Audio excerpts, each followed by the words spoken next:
Hello everyone, my name is Miss Sharon Roshan, teacher from Trinity International School. So today we'll be learning chapter 1, Apples in Heaven. Trust God's timing.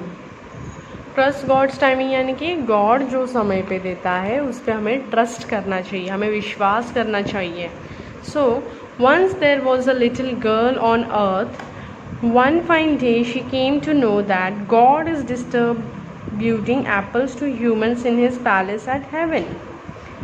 The little girl was so happy to receive the news that she went with a lot of excitement.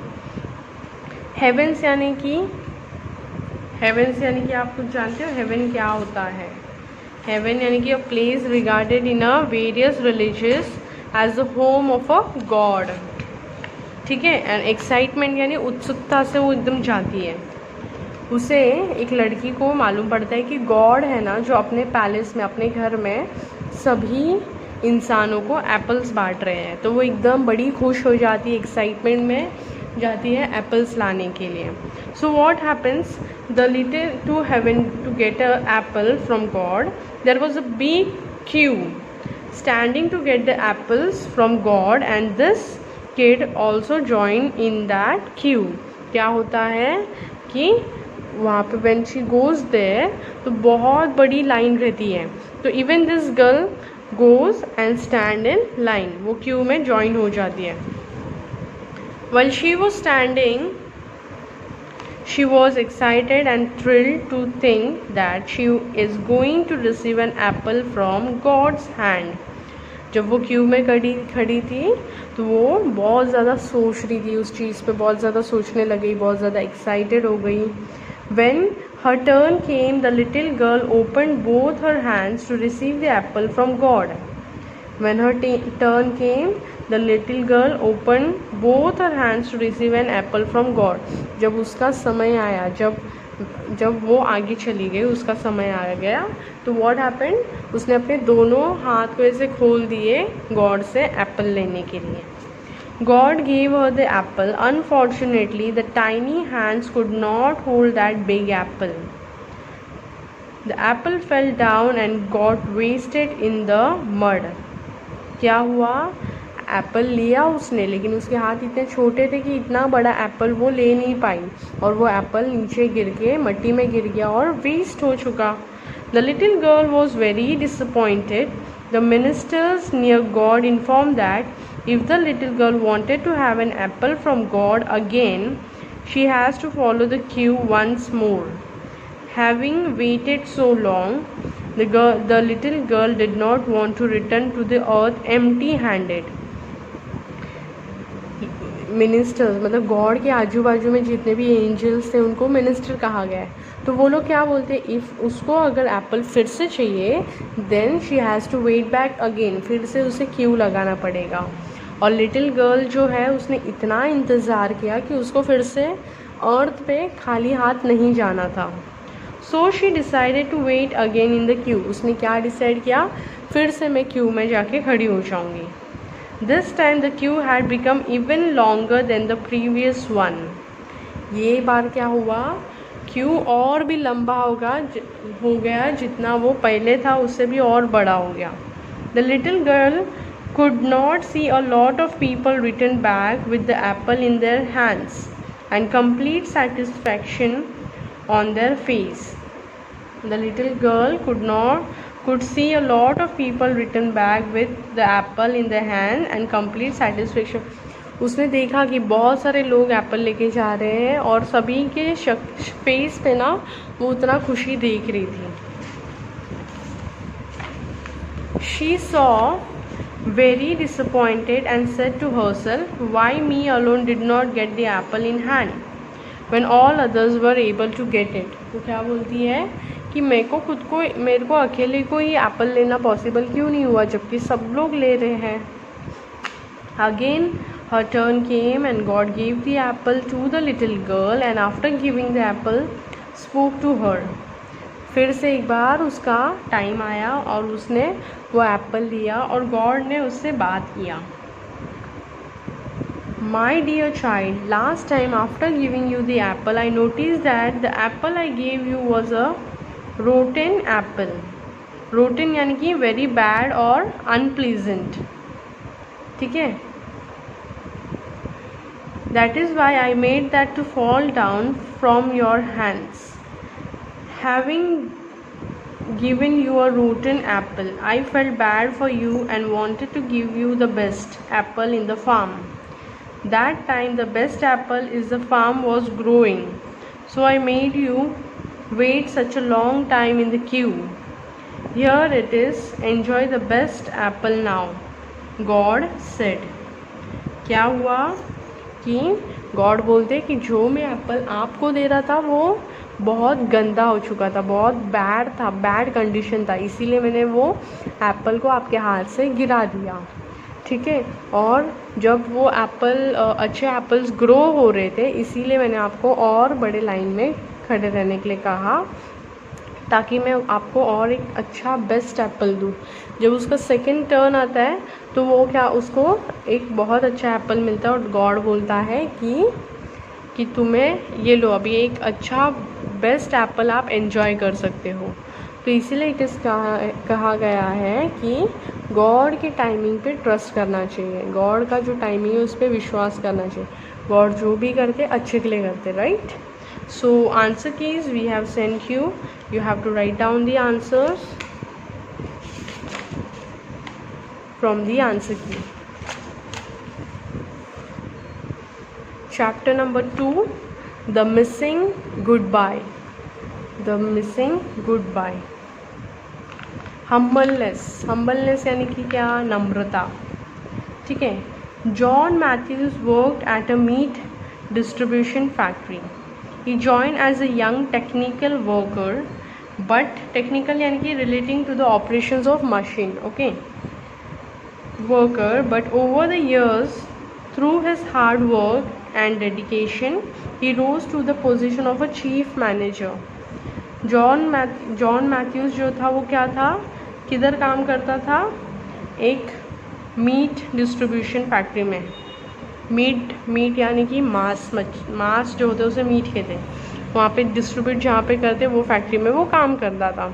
उसने काफ़ी समय से काम किया था और काफ़ी अपना मन और दिल लगा के काम करने की वजह से उसे वहाँ पे चीफ मैनेजर का पोस्ट दिया था.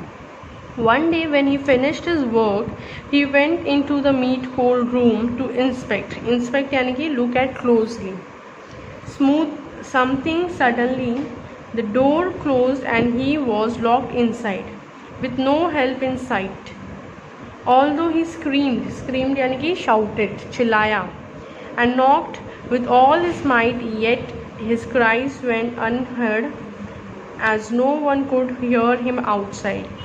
Most of workers had already gone.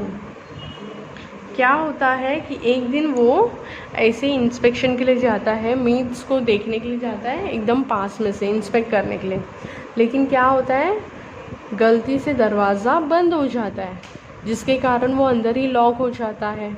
उसका हेल्प करने के लिए कोई नहीं आता, उसका इनफैक्ट वो चिल्लाता भी है फिर भी उसका आवाज़ बाहर नहीं जाता है, ना उसका रोना किसी को सुनाई देता है. सो because of this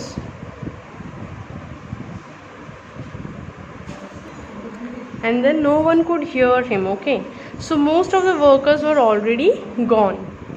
5 hours later, when John was on the verge of death, the security guard of the factory opened the door and saved John's life.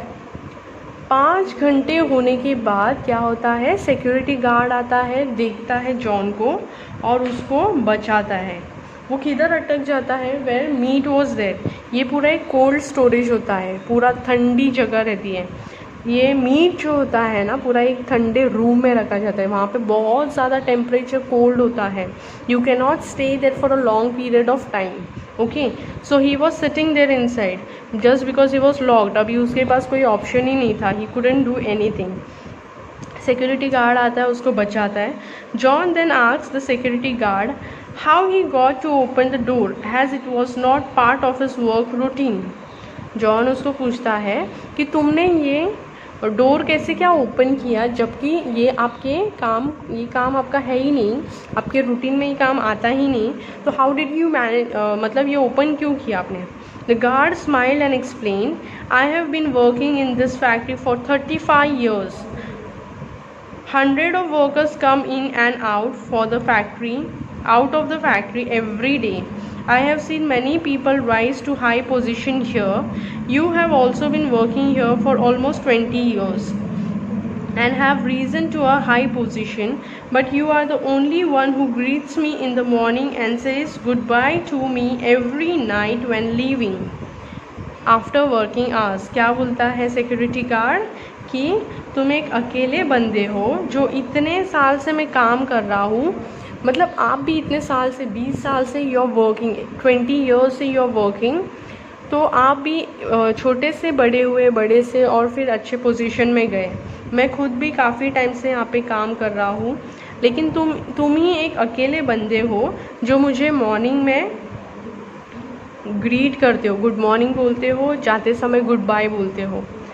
After working hours your humbleness touches me. क्या बोलते हैं कि तुम जो नम्रपन से जो मुझे बोलते हो गुड बाय या जो भी विश करते हो, तो इतना बुरा काम करने के बाद मुझे वो अच्छा लगता है। ही कंटिन्यूड, अदर्स ट्रीट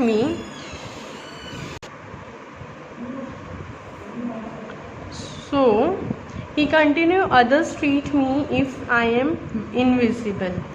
बोलता है कि बाकी लोग तो मेरे साथ ऐसा व्यवहार करते हैं जैसे कि मैं उनको दिखता ही नहीं हूँ, जैसे कि मैं इनविजिबल हूँ।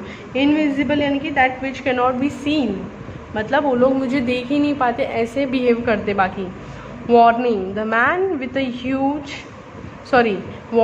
Man with a hug, the guard continued, today like any other day you greeted me in the morning with a pleasant hello. But curiously, after working hours today, I observed that I have not heard your bye. See you tomorrow. Hence, I decided to check around the factory. क्या बोलता है, आज पूरा दिन morning में आपने मुझे अच्छे से हेलो किया और फिर जाते समय मैंने नोटिस किया कि आज मैंने पूरे दिन में गुड बाय नहीं सुना आपके मुंह से, तो मेरे मन में ऐसा आया कि चलो फैक्ट्री में पूरे जगह पे चेक करते हैं। With a warm smile on his face the guard said, hug करते हुए उसने ये सब बोला और फिर वार्म स्माइल दिया और बोला, guard said, I look forward to your greetings every day. बोलता है कि मैं हमेशा तुम जो ग्रीट करते ना उस चीज़ के लिए हमेशा वेट करता रहता हूँ। I look forward to your greetings every day but not hearing your good bye today. लेकिन आपका गुड बाय नहीं सुना, इसीलिए मैं आज उसके लिए वेट कर रहा था। I knew something had happened. बोलता है मुझे लगा कि कुछ तो हुआ है। With often in life we do not greet others to treat them well because we think too highly about ourself. कई बार हम लोगों को विश नहीं करते क्योंकि हम ये सोचते हैं कि हम बहुत बड़े हो चुके हैं, हम तो अमीर हैं, हम इनको क्यों विश करेंगे, इन्होंने हमें करना चाहिए, राइट। कोई लोग ऐसा भी सोचता है, तो वो ऐसे बोलता है। Sometimes we wait for others to approach us and do not connect with them because we are engrossed and key absorb all the attention और इंटरेस्ट ऑफ। कई बार हम वेट करते कि दूसरे लोग हमें ग्रीट करें, दूसरे लोग हमें बोले कुछ, लेकिन वो खुद का सेल्फ प्राइड होता है, खुद का घमंड होता है उस चीज़ के लिए कि दूसरे लोग मुझे करने चाहिए, मैं नहीं उनको करने वाला। Humble people are warm towards others and make every person they meet feel great just like Joanna Matthews. वो बोलता है कि हम्बल लोग जो होते हैं ना सभी को खुश रखते हैं, जिनको जिनको मिलते हैं उनको विश करते हैं, just like Joanna Matthews. So we have sent you the answer keys. You have to write down the exercise. Okay, so you have to write down the answers from this.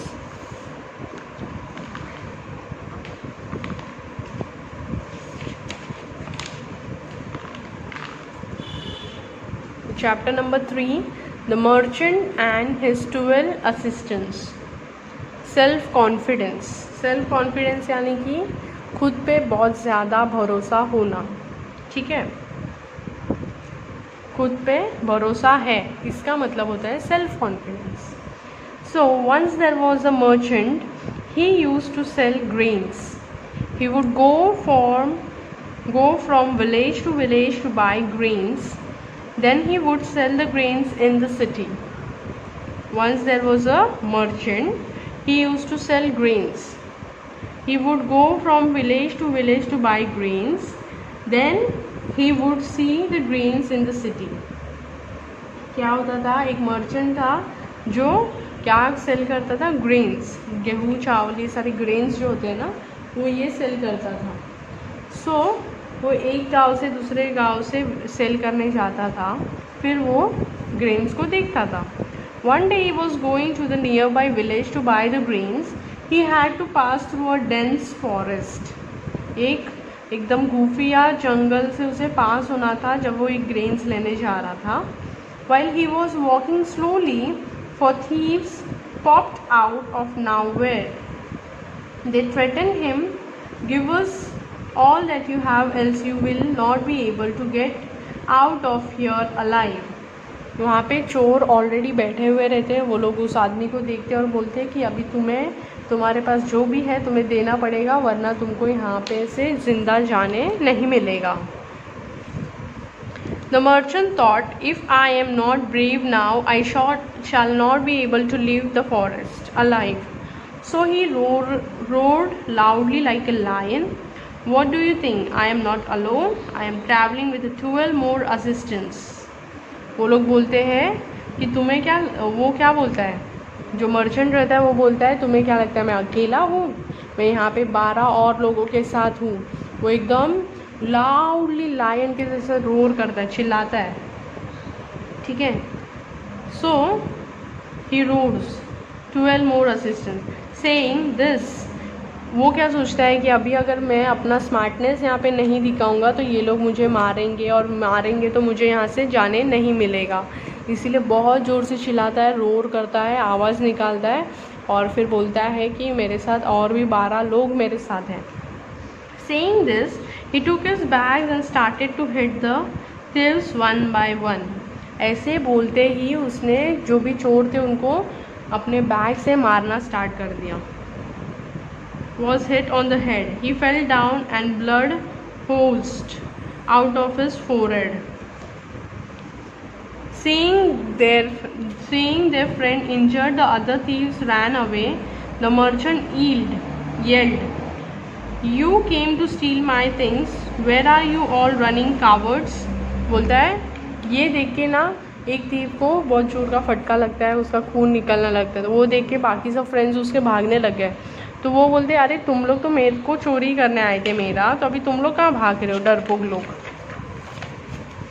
So then he brushed his clothes and continued his journey. खुद के कपड़े झाड़े, मट्टी सब लगा था निकाल दिया, और फिर वापस से जाने लग गया अपने खुद का जहाँ पे वो जा रहा था। He finished his work in the other village and returned back to his home at night. He told his wife and daughter about the incident that had happened with him in the forest. उसका जो भी काम था उसने finish किया और फिर से रात को घर पे पहुंचा, और फिर जो भी उसके साथ हुआ था वो अपने बेटी और अपने वाइफ को बता रहा था। His wife praised him for his braveness and his daughter asked him, "Father, where are your 12 assistants?" "Oh, they are still with me right now," said the merchant.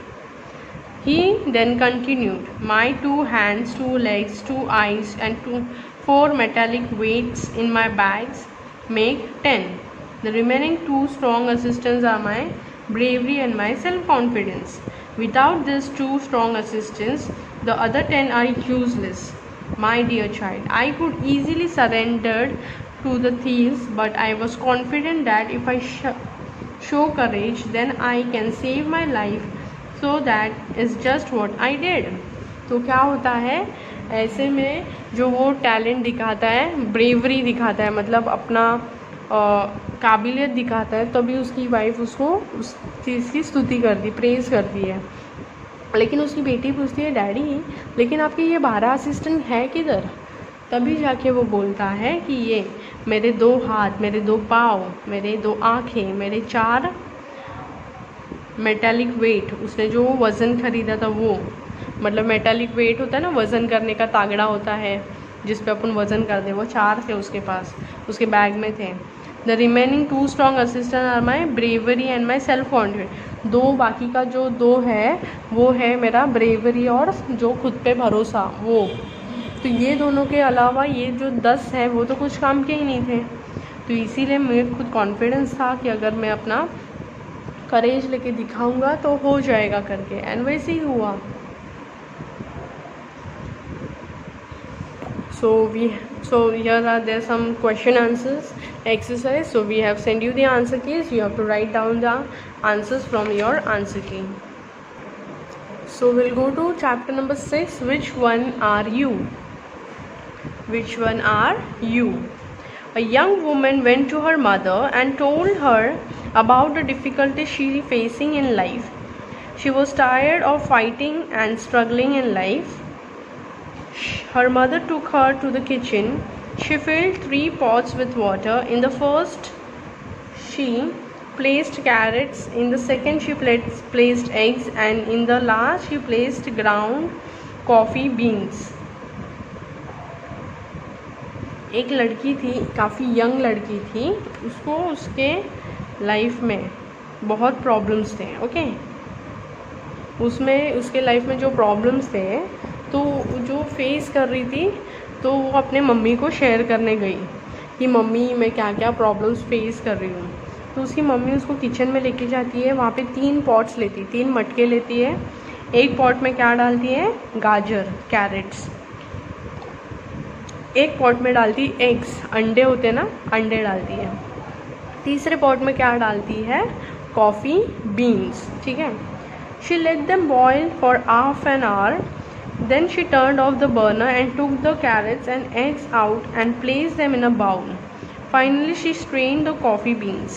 Strained यानी कि क्या, poured through a sieve to separate the solid matter. ठीक है। बाद में क्या होता है, आधे घंटे के लिए वो कुक करती है, सारी चीज़ को बॉईल होने देती है, और फिर आधे घंटे के बाद स्टोव बंद करके वो सारी चीज़ें निकाल देती, कैरेट्स निकालती, एग्स निकालती और कॉफ़ी को स्ट्रेन कर देती है। Turning to her daughter, she asks, "Tell me what do you see?" उसकी बेटी की तरफ मुड़ती है और बोलती है, अब मुझे बताओ कि तुम क्या देख सकती हो। Carrots, eggs and coffee, she said.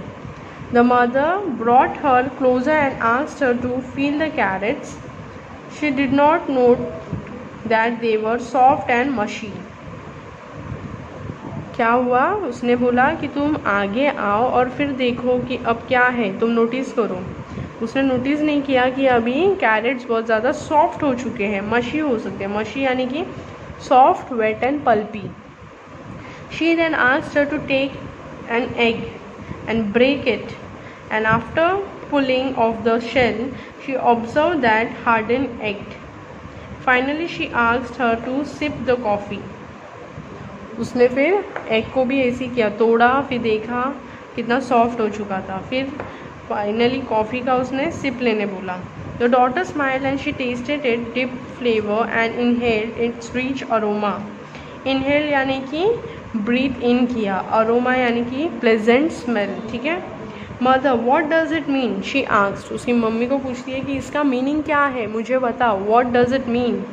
The mother looked at her daughter and explained, "See, the carrot, eggs and coffee beans had each faced the same difficulty, the boiling water.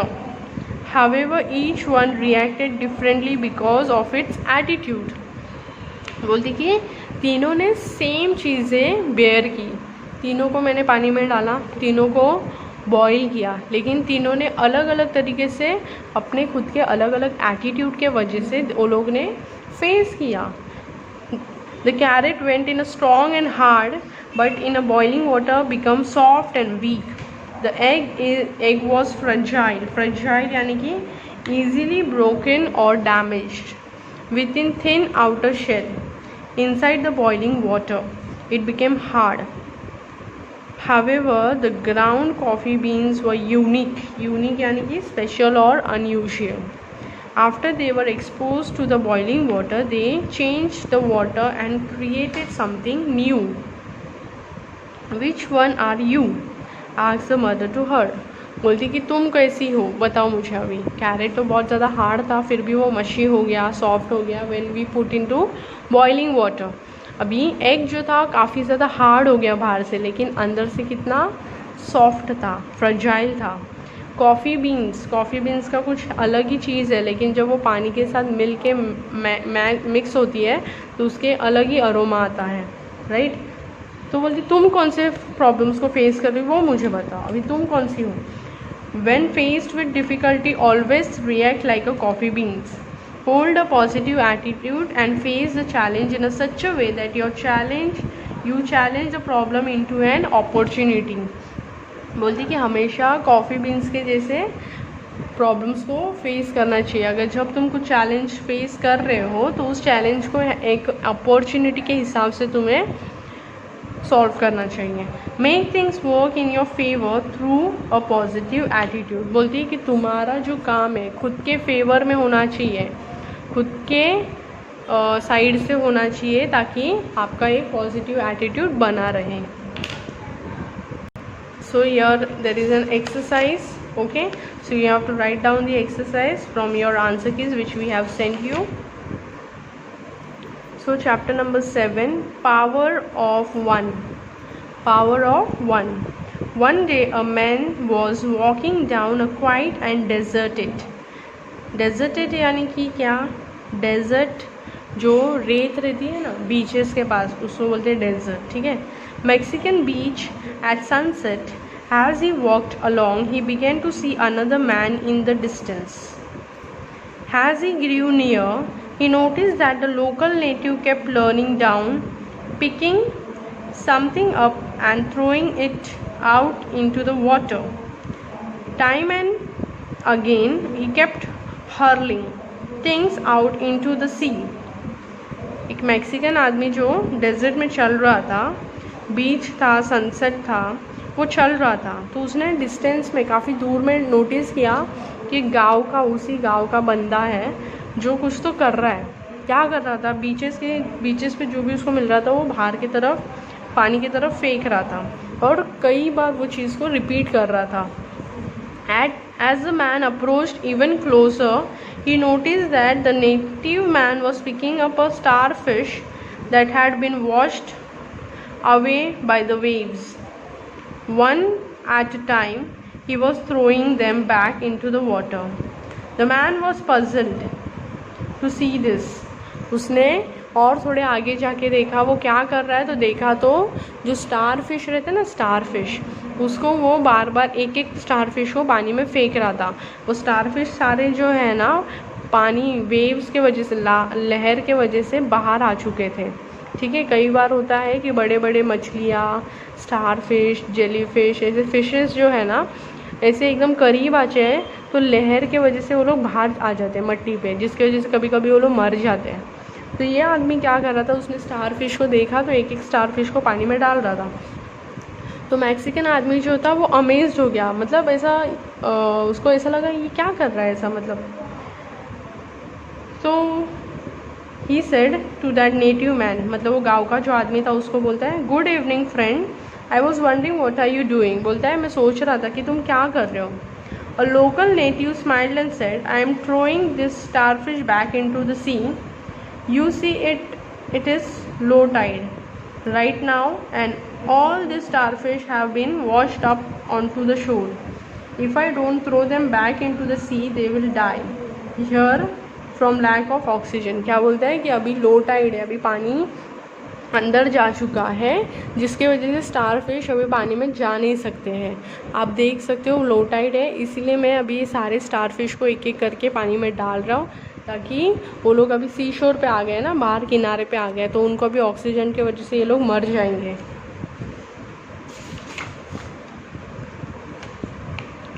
I understand, the man replied, but there must thousands of starfish on this beach. You cannot possibly throw all of them back. There are simply too many, and don't you realize this is happening on hundred of beaches all up and down this coast? Can't you see that you can possibly make a difference? वो बोलता है लेकिन इधर तो बहुत सारे starfish है, आप इतने स्टारफिश को कैसे फेंकोगे पानी में? आपको नहीं लगता कि ऐसे बहुत 100 बीचेस पे ऐसा सेम चीज़ होता रहेगा? तो कैसे आप पॉसिबल कराओगे? The local native again smile, फिर से हंसता बोलता है, bend down and pick up yet another starfish and he threw it back into the sea, he replied. फिर से वो झुकता है, दूसरा स्टारफिश हाथ में लेता है और फेंकता है और बोलता है, I made a difference that one. Most of us act like the man is in the story who is puzzled to see the local native throwing starfish back in the sea. वो puzzle यानी कि फिर से वो सोच में चला जाता है, कंफ्यूज हो जाता है कि क्या मतलब क्या कर रहा है, बोल रहा हो फिर भी ये वही कर रहा है. We believe that either we are too young, too old, too weak और too insignificant to make difference in our surroundings. हम कई बार ये सोचते हैं कि हम बहुत ज़्यादा यंग हैं कि हमारे सोसाइटी में कुछ बदलाव लाने के लिए, कई बार सोचते हैं हम कुछ ज़्यादा ही बुज़ुर्ग हैं हमारे सोसाइटी में बदलाव लाने के लिए. तो ये चीज़ें हमारे माइंड में चलने के वजह से हम कुछ भी नहीं करते. But in reality if each one of us contributes by making a small difference, we can end up making a big positive change in this world. क्या बोलता है कि यही सोचते सोचते हम कुछ नहीं करते. ठीक है, तो इसीलिए यही छोटा सा कंट्रीब्यूशन हम अगर सब लोग सोचें तो यही छोटा डिफरेंस हम ला सकते हैं और एक पॉजिटिव चेंज आएगा हमारे देश में. It doesn't matter if it is your family, community और country, it is always important to make a difference. बोलता है कि ये मैटर नहीं करता है कि तुम्हारा फैमिली होना चाहिए, तुम्हारा कंट्री होना चाहिए, तुम्हारा कम्युनिटी होना चाहिए. ये मैटर करता है कि तुम क्या डिफरेंस लाते हो, ये सबसे ज़्यादा मैटर करते हैं. इसमें हमेशा क्या होना चाहिए, एक छोटा सा डिफरेंस हम लेकर आए बाकियों में और हम में, और अपने सोसाइटी में हम ये डिफरेंस लेकर आए. So here there are exercise question answers. Okay, so you have to write down from your answer keys which we have sent you.